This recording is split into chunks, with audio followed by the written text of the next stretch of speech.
Why, hello YouTube.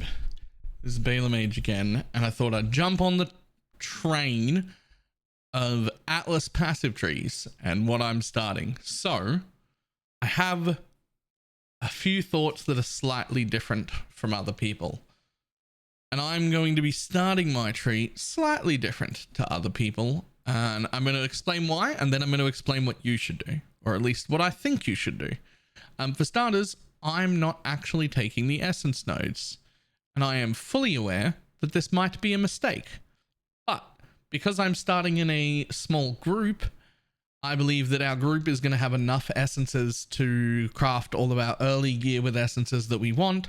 And I just want to be able to focus on something else, which for me is going to be hoping to get some corrupted 6-links for all of us to get some 6-links off the ground that aren't tabulas super early. But my goal, my only goal, is to progress the Atlas and level as quick as possible.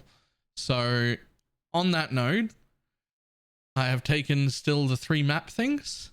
I am iffy as to whether Kirak is worth it or not. And it is only 1 more passive point total to go all the way around to here to get these map nodes than it is to go through Kirak.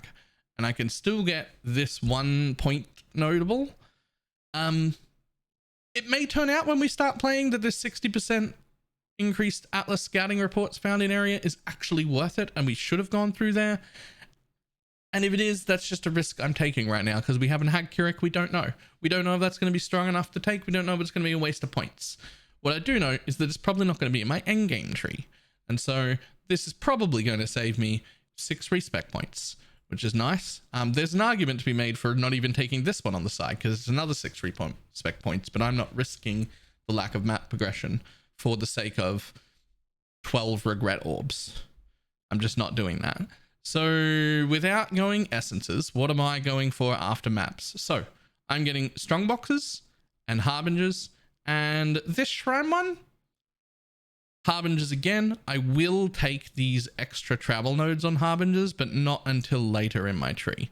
I do believe that these are worth it, but I think they'll probably only be worth it once I start running like harbinger scarabs and such, and I have like many harbingers in all of my maps, because that's something I'm going to want to do because I really enjoy harbingers.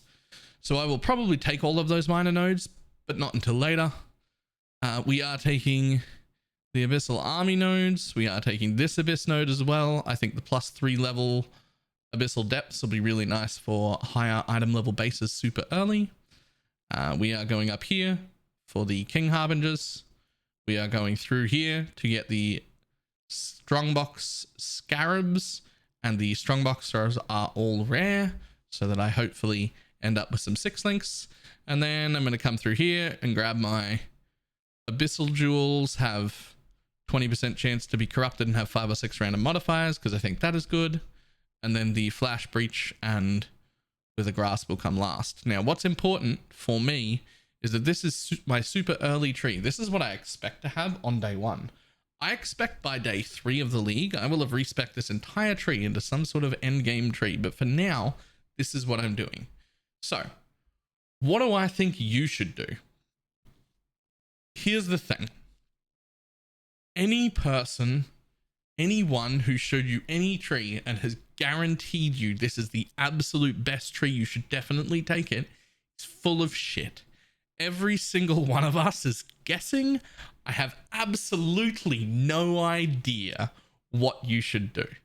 So for now, I give you 2 solid options. 1, take the map nodes, because map progression is going to be super important, and you can never have too many maps, or you can never have too high tier maps while progressing your Atlas. Over sustaining is not a problem. You just get to sell them. It's great.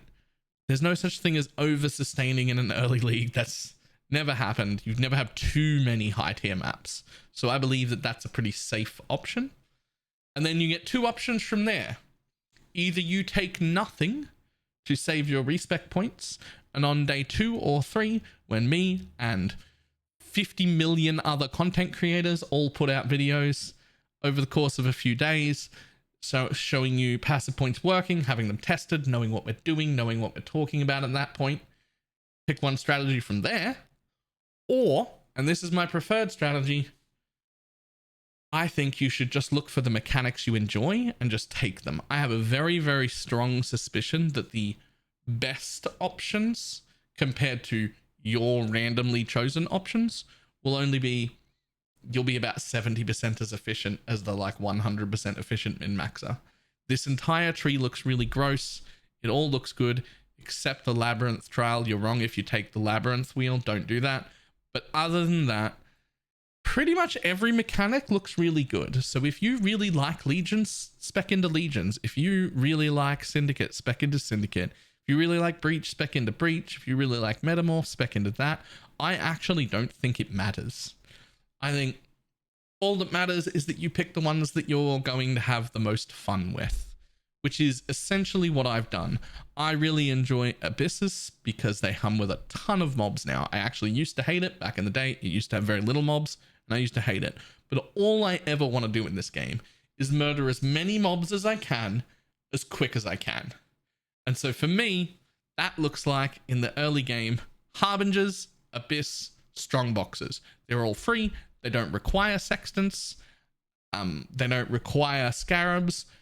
But also, Abyss Scarabs are generally cheap, as are Breach ones, which means I'll be able to do my Flash Breach Scarabs pretty early and my Abyss Scarabs pretty early. Harbinger Scarabs aren't necessarily cheap, but they're almost always profitable, so I'll probably be able to run those as well.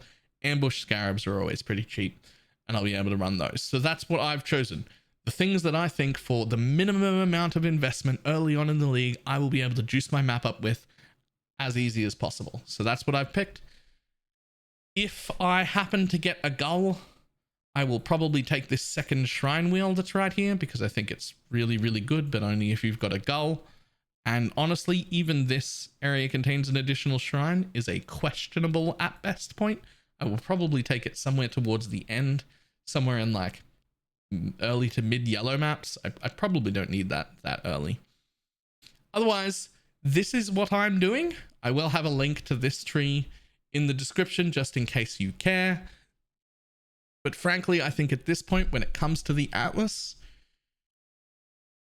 it's fine to have a look at everyone's videos, but realistically, you really shouldn't care what other people are taking. As far as I can tell, every node looks good, and you should just take the mechanics you enjoy, because I think literally everything will be profitable. So have fun, do it the way you want, and I hope everybody has a fantastic league start. I will see everybody later. Goodbye.